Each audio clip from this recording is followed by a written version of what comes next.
Záhadný vesmír. Mimozemský původ lidstva. Tato mumie děsí návštěvníky muzea Roberta Gerbera v americkém městečku Baltimore. Návštěvníky se slabými nervy žádají, aby dvouhlavého obra s výškou téměř 4 metrů raději obcházeli obloukem. Dlouhá léta považovali Kebdweje, jak se údajně tento obr jmenuje, za výsledek skvělé práce preparátora, který obyčejnému člověku uměle zvětšil výšku a připojil mu druhou hlavu.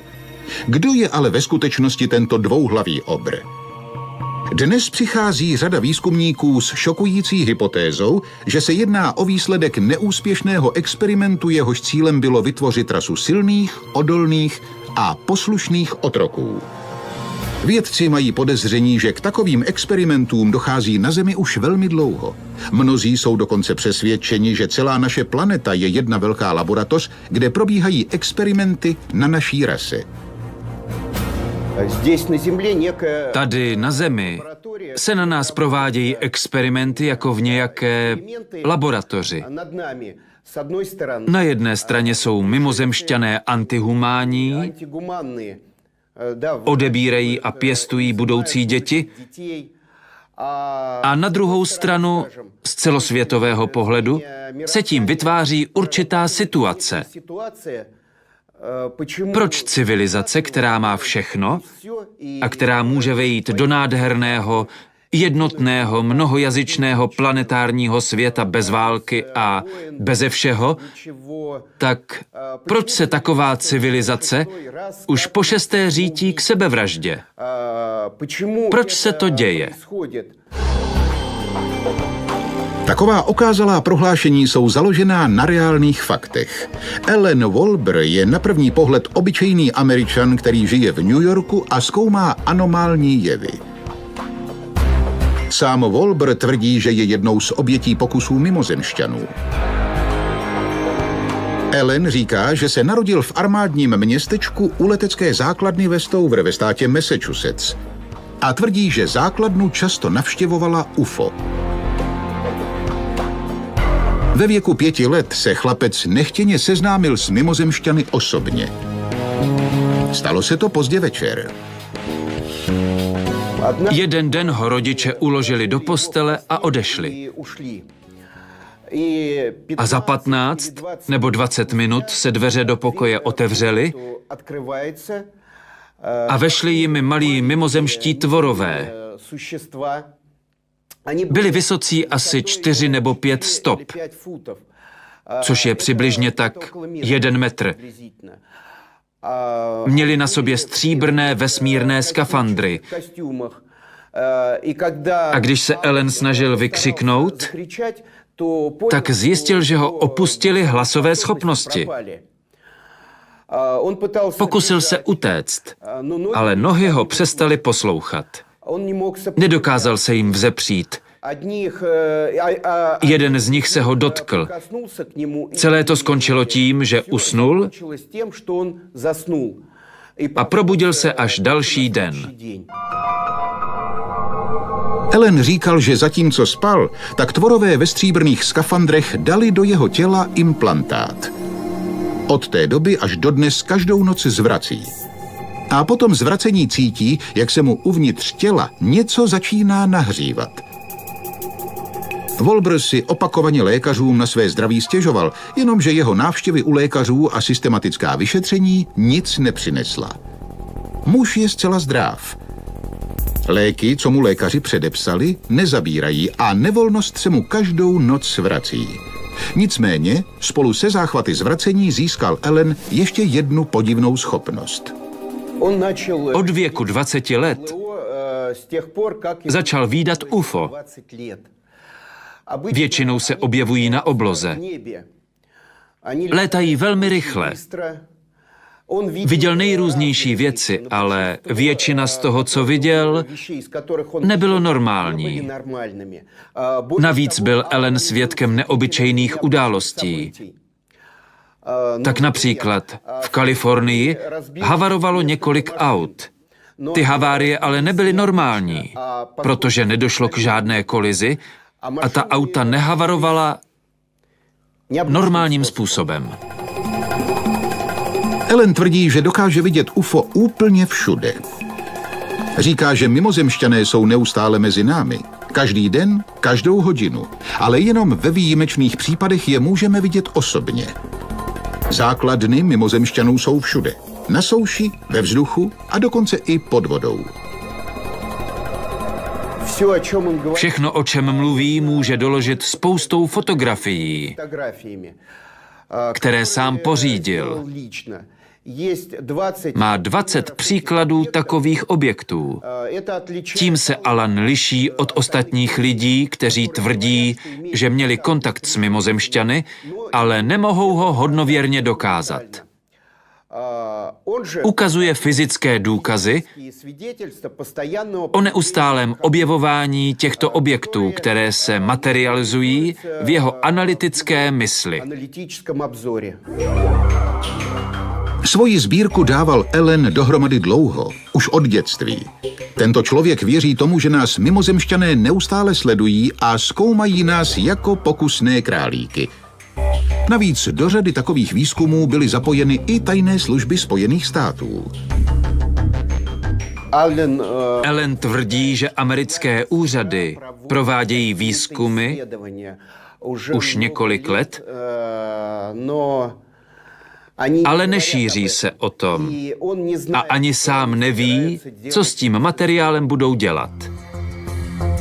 Ellen dodnes přesně neví, proč jsou mimozemské rasy na naší planetě a proč mu do těla dali implantát. Na tyto otázky Wolber stále ještě hledá odpovědi.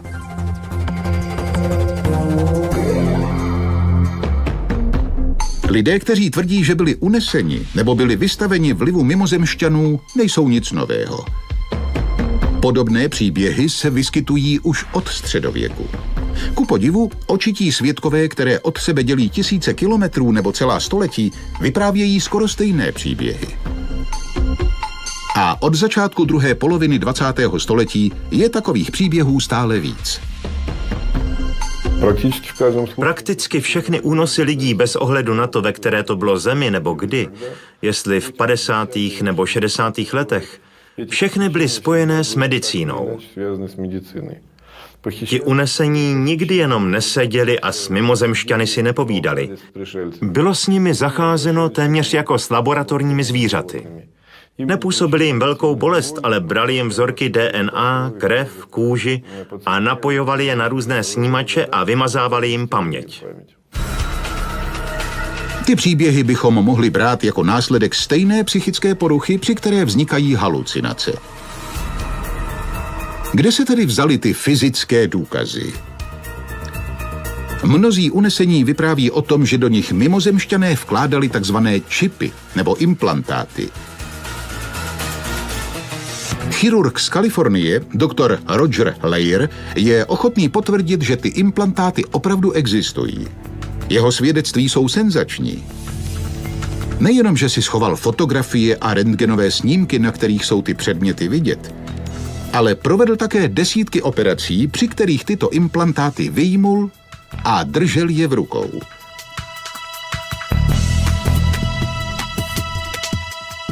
Roger Leir tvrdí, že ty předměty, které vyoperovali, byly různých velikostí. Některé docela malé a kolem každého bylo magnetické pole. A některé, dokonce i ty úplně malinkaté, ruší signály televizorů, jsou tedy o hodně silnější. Podle doktora Leira z celkového počtu lidí, kteří si myslí, že byli v kontaktu s mimozemšťany, jenom 10% mluví pravdu. A jen u 1% z tohoto počtu zůstávají v jejich těle implantáty. Tohle je očividně cizorodý objekt. Je viditelný, ale možná, že je jinde. Když se totiž na ten snímek podíváte pod jiným úhlem, ukáže se na jiném místě. Jeden z nejpodivnějších případů v praxi lékaře je případ letušky. Žena měla pod kůží kulovitý předmět, který se pohyboval. Přišla k Leirovi do ordinace, natáhla prst a ta věc se začala pohybovat. Bylo to neuvěřitelné. Rádius jejího pohybu byl asi 5 centimetrů. Během operace bylo potřeba 4 rukou, aby ho vyndali. Byl žlutý a uprostřed měl otvor jako u škeble. Pokaždé, když se ho snažila vyjmout, přemístil se. A pokaždé jinam. Bohužel se ten implantát rozpustil v tekutině, do kterého dali, než ho prozkoumají.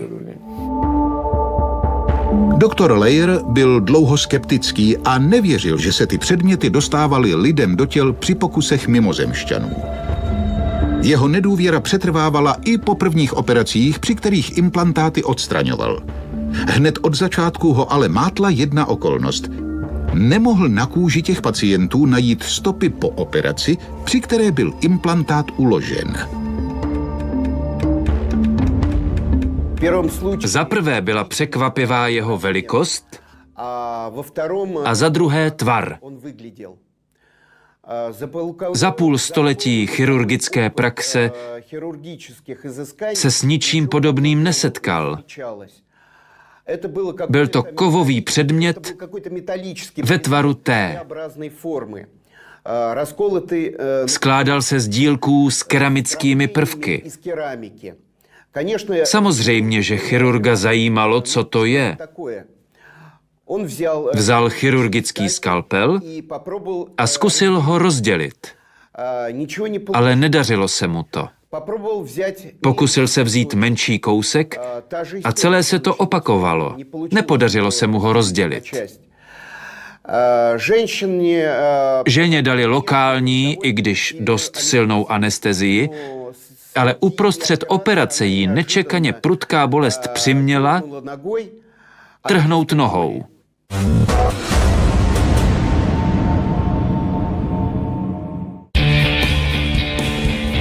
Za jakým účelem a kdo nám vkládá tyto implantáty, na to dnes ani jeden odborník není schopen jednoznačně odpovědět. Existují jenom hypotézy. Podle jedné jsou potřeba k sledování činů a pohybu člověka. Existuje také názor, že pomocí čipů nám chce někdo vnutit svoji vůli a využít člověka pro své cíle jako biorobota. Pro první kontakt stačí dokonce jen, aby UFO proletělo kolem. Všichni se podívali, hele, letí hvězdička,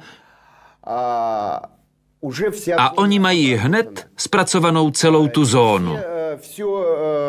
Mají splněno a zapomenou. A vy přijdete do práce a řeknete například, viděl jsem UFO, a ostatní na to. To je jasné, on se zbláznil. A všichni mlčí. A právě toto společenské mlčení, řekl bych celospolečenské mlčení, přivedlo celou naši civilizaci k procesu sebedestrukce. A pro mimozemšťany je to výhodné, protože na nás nedělají jenom biologické experimenty, ale osídlují přitom i Zemi a těží naše suroviny. Doktor Layer si myslí, že implantáty jsou vysoce inteligentní nanoelektronické přístroje se složitou strukturou. Vysílají vysokofrekvenční signály a je klidně možné, že jsou využívány ke korekci lidstva na genetické úrovni. Tento názor je založený na jeho mnohaletém pozorování pacientů v 17 věkových skupinách. Děti nás opravdu překvapují, jak používají všechny ty iPhony a iPady. Jako by věděli, jak na to. Nemusí se to naučit z televize, ani se ptát rodičů, ani učitelů ve škole. Vypadá to jako implantované znalosti. Možná, že na nás mimozemšťané opravdu provádějí nějaké genetické změny. A není vyloučeno, že k lepšímu, protože my dnes neděláme nic dobrého, ničíme planetu i sebe a jsme pod vlivem světové ekonomické chamtivosti. Dnes se celé naše chápání světa omezuje na evoluci. Ale co když jde o představy, které nám také vnutili mimozemšťané a které vůbec realitě neodpovídají? V Ve školách se dodnes vyučuje o Darwinově teorii vzniku člověka. To je, že naši předkové byli lidoopy. Tak jednoduché to ale není. Tady na Zemi probíhá globální experiment, kdy se v člověku kombinují geny lidoopů, ale i prasete, některých ryb, zřejmě delfínů. To znamená, že člověk je podle současných genetiků kombinovaný tvor. A ty geny od různých zvířat nemohly vzniknout jenom tak. Ze 70% jsme příbuzní s mravenci. A není ani potřeba zmiňovat, že nejblíže máme samozřejmě k opicím. A tak podle jedné hypotézy člověk byl jako druh na Zemi vypěstován. Mimozemské bytosti to udělali záměrně. Mimozemšťané se tady zabývali těžbou nerostných surovin a když potřebovali při práci pomocníky, začali vytvářet člověka. Křížili a upravovali různé tvory, kteří na Zemi žili. A aby člověku nadělili alespoň trochu rozumu, dali mu svoji DNA. V Bibli se o tom hovoří. Synové boží si ochotně brali za ženy dcery lidské. Proč to dělali? Aby pro ně lidé těžili zlato. Vezměte v úvahu, že se každý rok vytěží 600krát víc zlata, než je třeba na šperky a potřeby bank. Teorie o tom, že člověk byl vytvořen uměle jako otrok pro těžbu zlata, se odráží nejen v Bibli, ale i v Koránu a Tóře. Zdroje, které se dochovaly, se ovšem mnohokrát přepisovaly a neobsahují už originální výklady. Není to tak dlouho, co vědci našli nezvratné důkazy o tom, že starověké národy měly možnost s mimozemskou inteligencí komunikovat, viděli ji na vlastní oči a dokonce se od ní učili. Řeč je o sumerské civilizaci. Sumerská civilizace byla objevena teprve v minulém století a tyto tabulky nebyly ovlivněny žádnou z následujících generací. Považujeme to tedy za originální dokument. O Sumerech dnes máme množství informací o jejich státech i o vztazích mezi jejich bohy.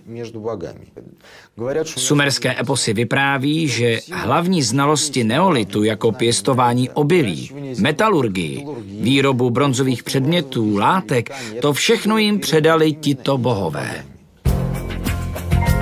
Existuje spekulace, že hlavním cílem, kvůli kterému Anunnakové na Zemi přišli, byla těžba zlata.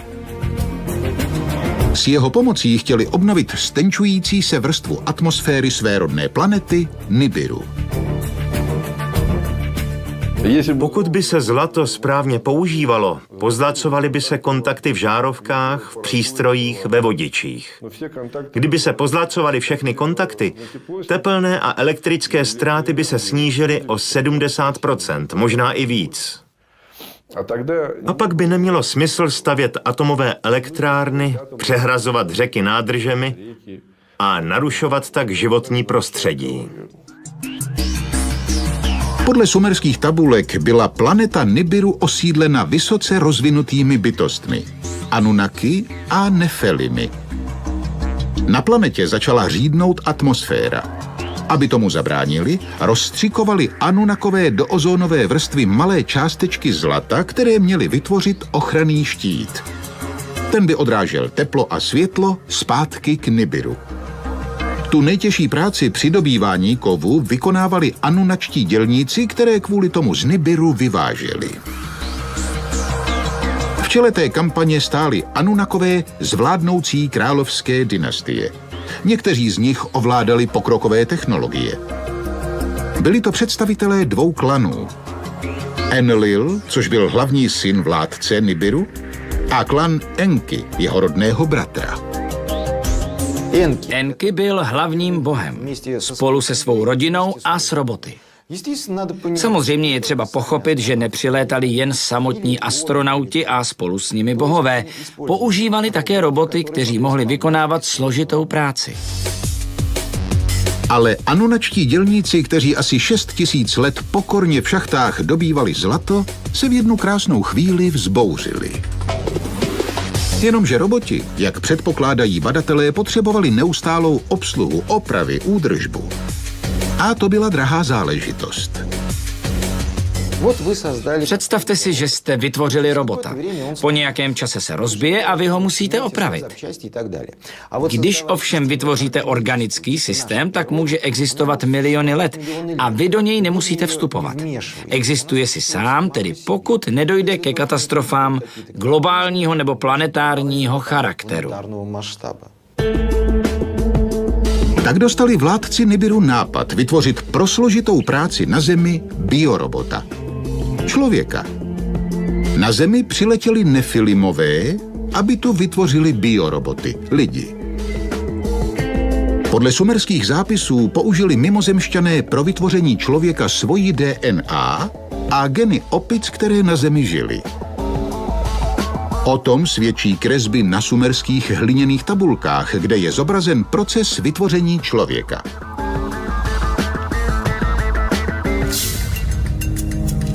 Proces vytvoření člověka ze sumerské mytologie se podobá příběhu popsanému v Bibli. Tam se hovoří o tom, že Adam byl vytvořen z hrnčířské hlíny a vody a Eva vzešla z jeho žebra. Slovo Adam v překladu z aramejštiny znamená červený, což odpovídalo na červenalé půdě syrsko-palestinského regionu. Adam je také hlína, červená země, což vysvětluje stvoření člověka z prachu země. Toto se píše ve svatém textu. I vytvořil Hospodin Bůh člověka, prach ze země, a vdechl mu v chřípí dech života. Tak se stal člověk živým tvorem. I uvedl Hospodin Bůh na člověka mrákotu, až usnul. Vzal jedno z jeho žeber a uzavřel to místo masem. A Hospodin Bůh utvořil z žebra, které vzal z člověka, ženu a přivedl ji k němu. Mluvil jsem se spoustou bibliofilů a tento fragment by se dal přeložit i jinak. Bůh vzal Adamovu životní sílu, všechny vlastnosti člověka uložené v genech, například barvu očí, charakter. Souhrn těchto informací je možné nazvat životní silou. To, co Bůh bere z životní síly, bych přeložil jako odběr informací z genů a z těchto informací byla pak stvořena Eva.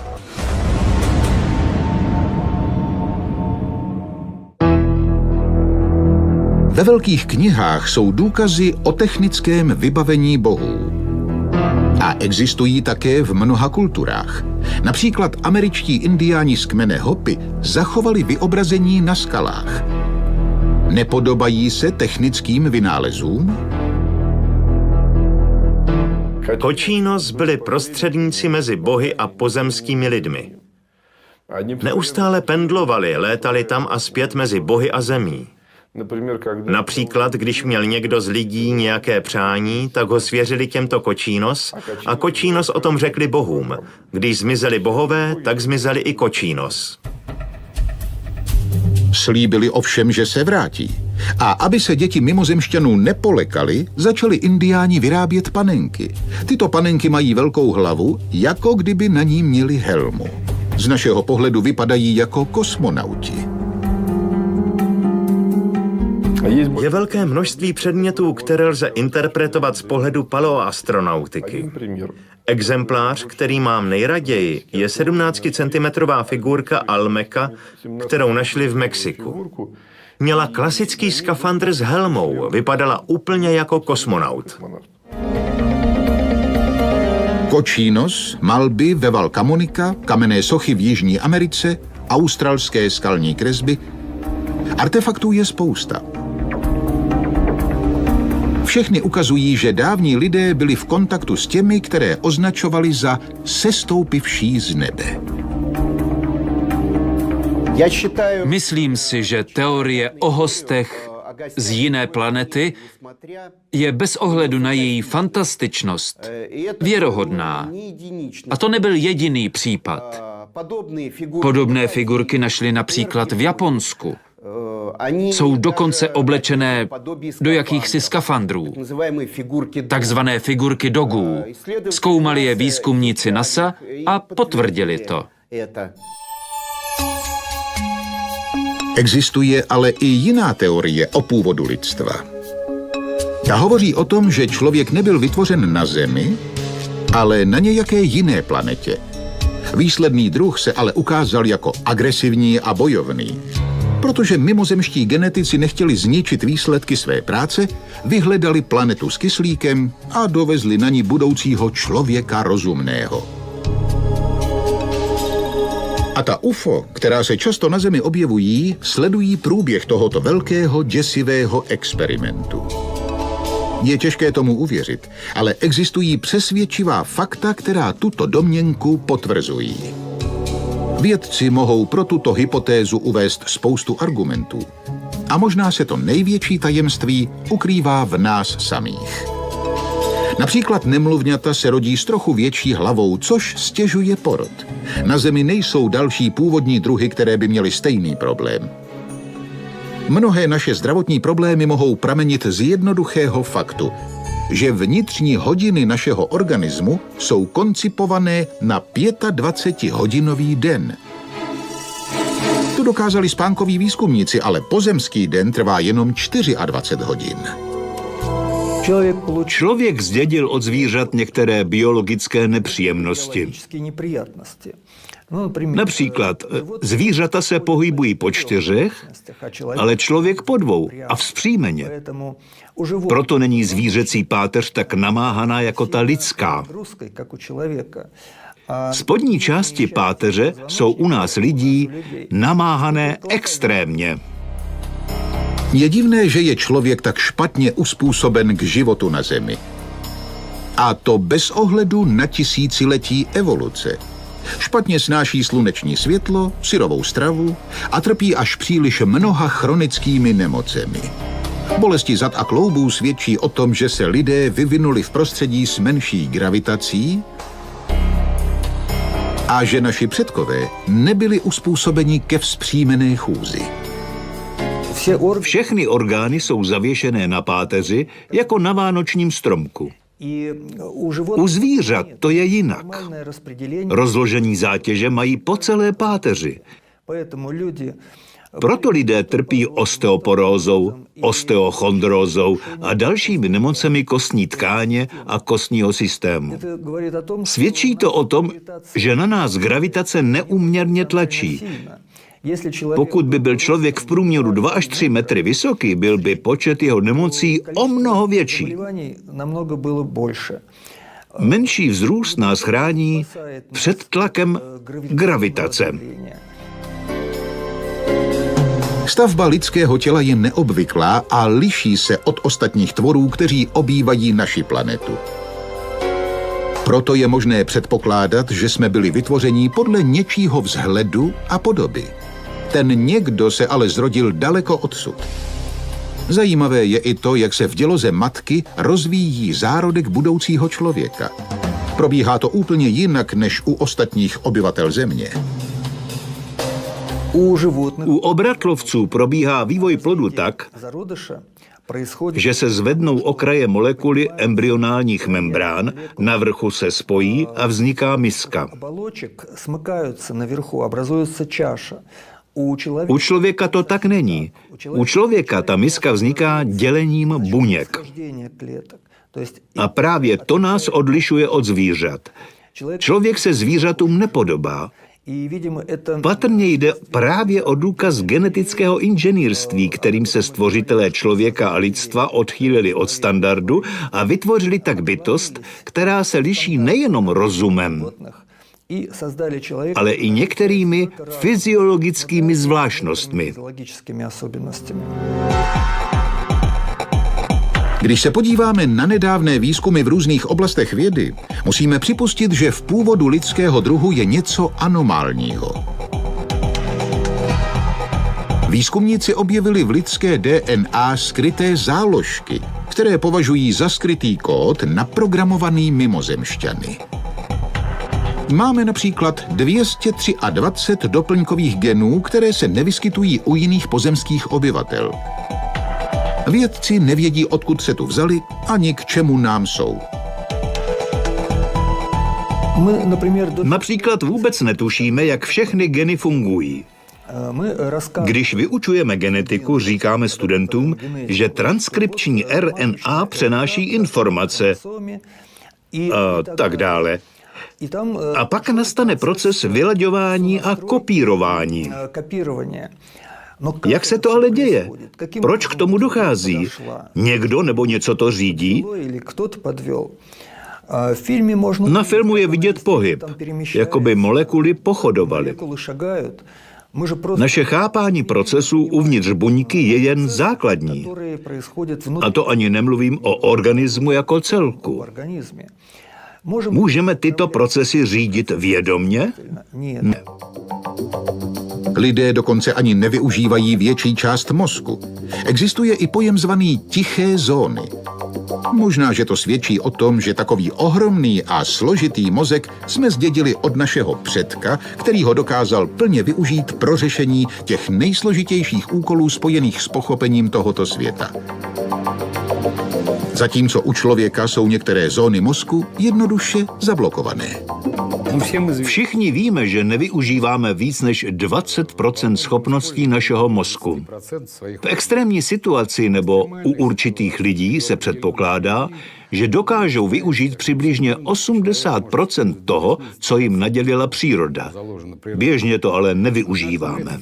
Proč? K čemu tento systém potřebujeme? Zřejmě proto, abychom přežili v extrémních situacích, i když pokud potřebujeme přijímat nějaká mimořádná operativní rozhodnutí, náš mozek začíná fungovat úplně jinak. Hlavní ale je, že nevíme, proč to potřebujeme a k čemu to může vést. Zdá se, že v našem genetickém kódu nejsou tyto informace zaprogramované. Nebo jsou, ale jsou před námi samými skryté. Všichni víme, co je to DNA a že obsahuje všechny naše genetické informace.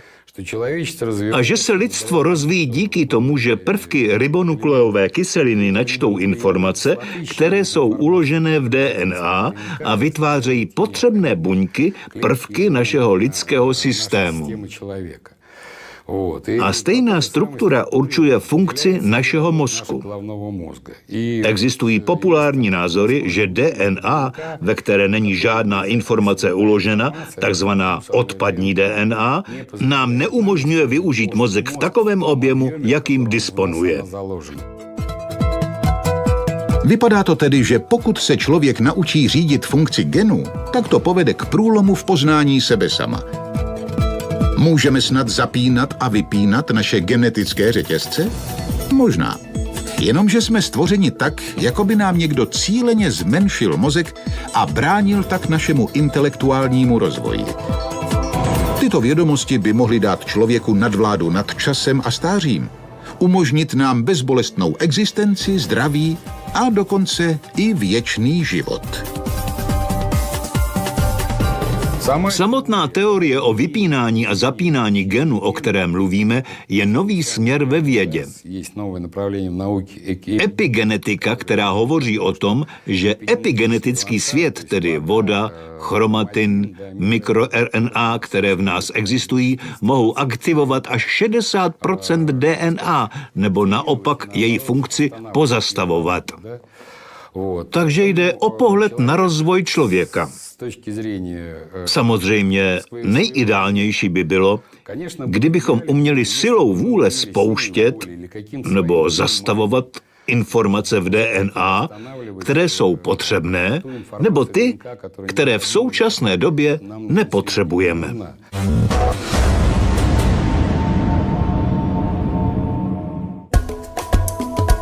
Aby vědci našli odpověď na otázky o našem původu, snaží se správně pochopit a poznat naši minulost.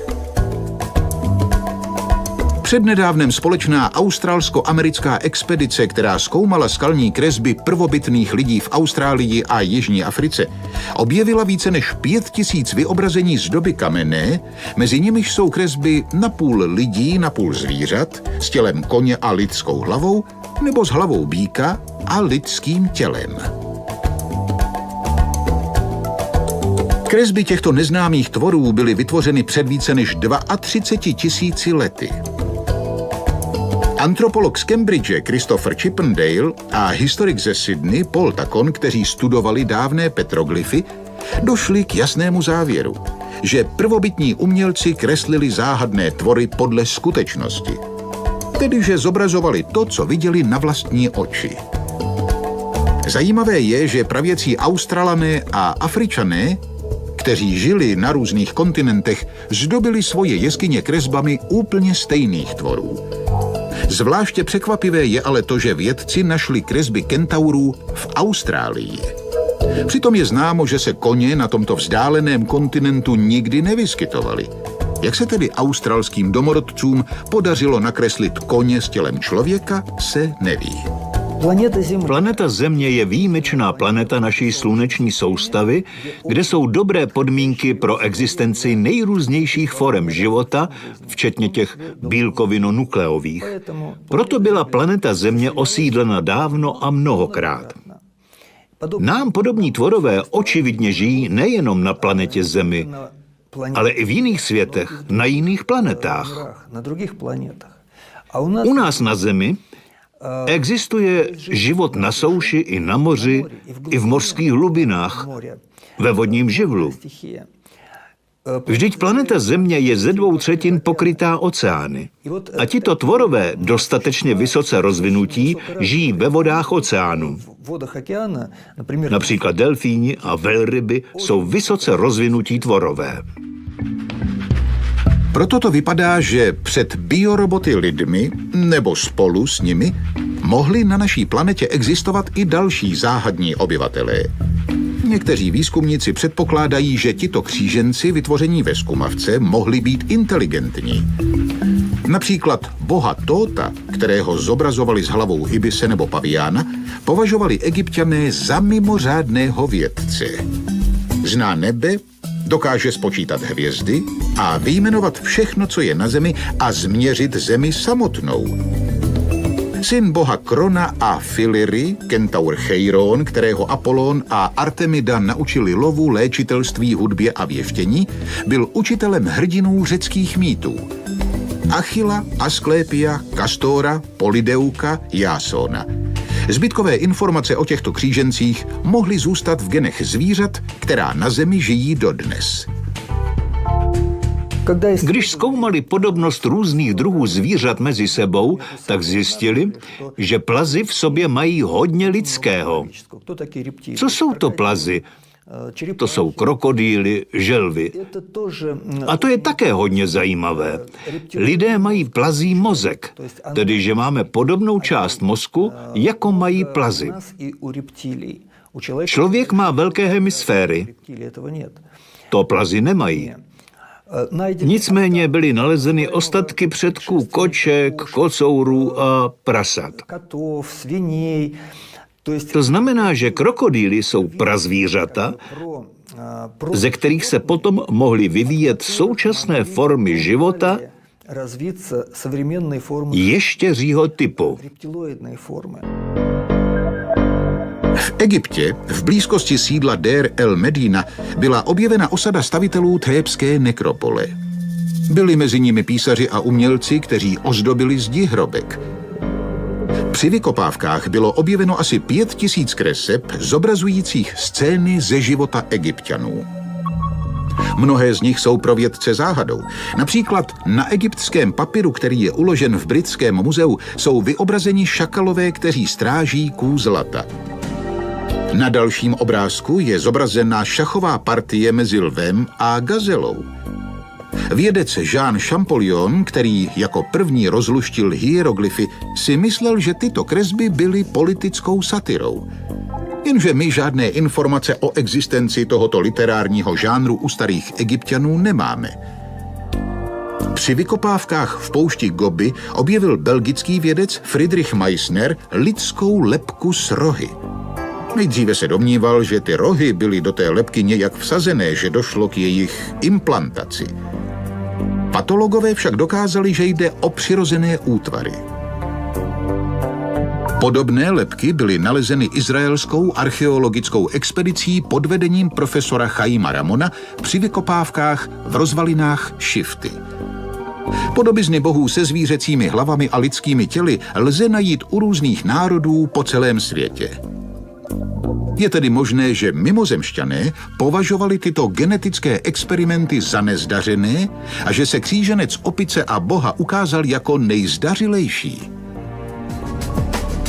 V médiích se nyní objevuje spousta informací o narození dětí s žábrami, skočičími vertikálními zorničkami, o kyklopech s jedním okem na čele, s blánami mezi prsty na rukou i nohou, se zelenou nebo šedou kůží. V březnu roku 2000 se objevila zpráva o tom, že se v Indii v jedné z nemocnic narodila mořská panna. Nežila moc dlouho a její tělo předali do jedné lékařské instituce pro výzkum. Když lidé plánují své experimenty, musí si od samého začátku uvědomit, že jejich výzkum může někdy skončit nejen neúspěchem experimentu, ale může vést až k vyhnutí lidstva. Když nacházíme v ledovcích různé virové infekce, máme radost z toho, že jsme je oživili a přežili. Ale když podobný mechanismus jednou spustíme, něco takového oživíme, nebo když chceme ovlivnit lidský mozek s cílem udělat z člověka supervojáka, můžeme špatně skončit. Je možné, že jsou všechny tyhle příšery ozvěnou pokusů, které mimozemšťané v dávné minulosti prováděli na lidech. Nebo snad genetické experimenty na naší planetě pokračují? A je možné, že člověk v tomto řetězci biorobotů není první ani poslední a až přestane být užitečný, tak ho vymění za jiného, geneticky složitějšího, silnějšího a dokonalejšího tvora. Vyvíjejí novou rasu, která spojuje jejich chemii křemíku s naší uhlíkovou.